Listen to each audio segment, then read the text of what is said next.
नमस्कार मंडळी, मी राहुल आणि चाललोय कालभैरव दर्शनाला. तेवढ्यात गव्हर्नमेंटची गाडी काय करते काय माहिती, त्यांचं जेवण झालं ते निघाले ना. आपण गेलो मंदिरात, तिथं लिहिलं होतं स्त्रियांनी आत प्रवेश करू नये, पण आपण काही स्त्री नाही भाऊ. आपण पटक्यान मध्ये गेलो, देवाचं दर्शन मस्त आहे की भाऊ. मी केलं, त्यानंतर कडी लावली बाहेरच्या महाराजांनी, मग कडी लावली आणि तिथलं तुम्हाला दाखवावी म्हटलं.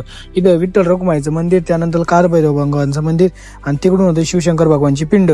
मग ते दर्शन केलं. पटक्यान हनुमान मंदिराकडे गेलं. ते लांब होतं पण एवढं भारी रूप ना बास, काय सांगा. तेवढ्याच रस्त्याच्या कडाला हायवेच्या तरी लोक येत नाही, आणि रस्त्याने एवढी मोठी काय लोक कालभैरवाची मूर्ती दिसते तरी लोक येते नाही. काय करावं भाऊनं गेली गाडी तयार, निघालो आम्ही रिवर्स निघालो. तर रस्त्याचं काम चालू होतं मेन गेट पासून. मग कोपऱ्यात निघालो आणि आमच्या रस्त्याचं काम चालू आहे. तेवढे त्या गाड्या निघालो.